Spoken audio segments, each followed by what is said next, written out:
Ladies and gentlemen, the very word secrecy is repugnant in a free and open society, and we are, as a people, inherently and historically opposed to secret societies, to secret oaths, and to secret proceedings. For we are opposed around the world by a monolithic and ruthless conspiracy that relies primarily on covert means for expanding its sphere of influence, on infiltration instead of invasion, on subversion instead of elections, on intimidation instead of free choice. It is a system which has conscripted vast human and material resources into the building of a tightly knit, highly efficient machine that combines military, diplomatic, intelligence, economic, scientific, and political operations. Its preparations are concealed, not published. Its mistakes are buried, not headlined. Its dissenters are silenced, not praised. No expenditure is questioned, no secret is revealed. That is why the Athenian lawmaker Solon decreed it a crime for any citizen to shrink from controversy. I am asking your help in the tremendous task of informing and alerting the American people, confident that with your help, man will be what he was born to be, free and independent.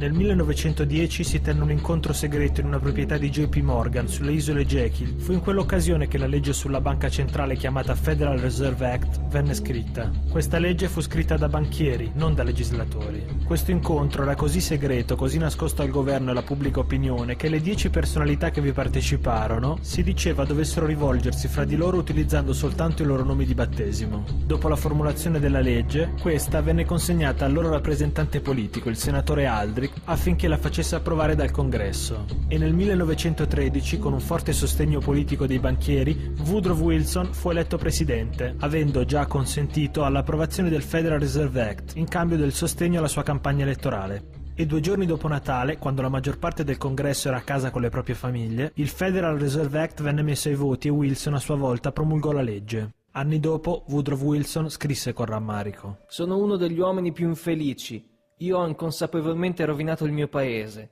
Una grande nazione industriale è ora controllata dal suo sistema creditizio. Non siamo più un governo della libera opinione, non più il governo degli ideali e del voto della maggioranza, ma il governo dell'opinione e della coercizione di un piccolo gruppo di personaggi dominanti». Anche il parlamentare Louis McFadden disse la verità dopo l'approvazione della legge. Qui è stato fondato un sistema bancario mondiale, un superstato controllato dai banchieri internazionali che agiscono congiuntamente per rendere schiavi il mondo a proprio piacimento. La Fed ha usurpato il governo.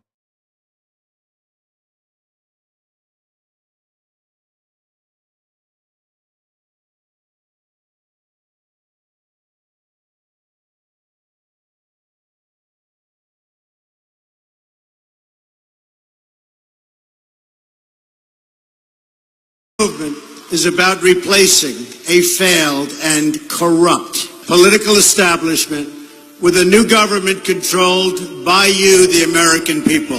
The Washington establishment and the financial and media corporations that fund it exist for only one reason: to protect and enrich itself. The establishment has trillions of dollars at stake in this election. For those who control the levers of power in Washington and for the global special interests, they partner with these people that don't have your good in mind.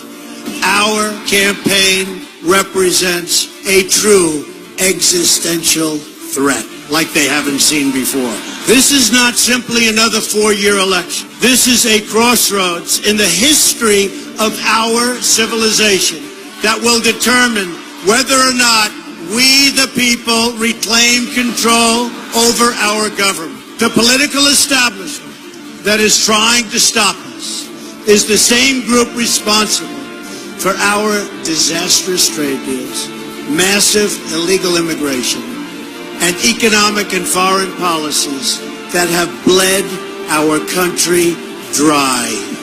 The political establishment has brought about the destruction of our factories and our jobs as they flee to Mexico, China, and other countries all around the world.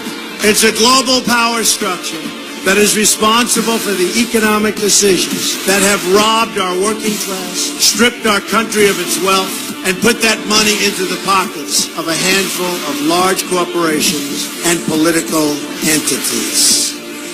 This is a struggle for the survival of our nation, and this will be our last chance to save it. This election will determine whether we're a free nation or whether we have only the illusion of democracy, but are in fact controlled by a small handful of global special interests rigging the system, and our system is rigged.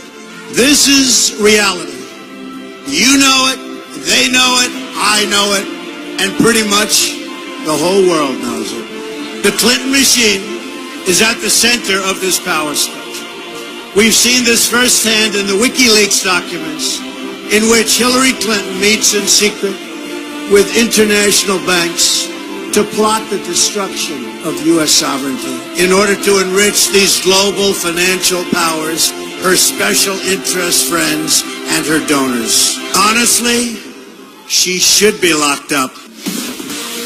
The most powerful weapon deployed by the Clintons is the corporate media, the press. Let's be clear on one thing. The corporate media in our country is no longer involved in journalism. They're a political special interest, no different than any lobbyist or other financial entity with a total political agenda, and the agenda is not for you, it's for themselves. Anyone who challenges their control is deemed a sexist, a racist, a xenophobe. They will lie, and then again, they will do worse than that.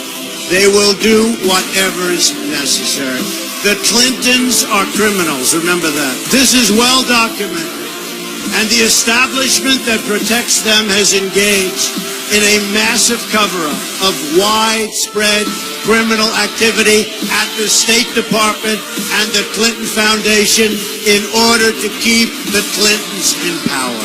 They knew they would throw every lie they could at me and my family and my loved ones. They knew they would stop at nothing to try to stop me. Nevertheless, I take all of these slings and arrows gladly for you. I take them for our movement so that we can have our country back. I knew this day would arrive. It's only a question of when. And I knew the American people would rise above it and vote for the future they deserve. The only thing that can stop this corrupt machine is you. The only force strong enough to save our country is us. The only people brave enough to vote out this corrupt establishment is you, the American people. Our great civilization has come upon a moment of reckoning.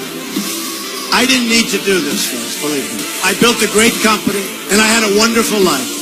I could have enjoyed the fruits and benefits of years of successful business deals and businesses for myself and my family, instead of going through this absolute horror show of lies, deceptions, malicious attacks. Who would have thought? I'm doing it because this country has given me so much, and I feel so strongly that it's my turn to give back to the country that I love.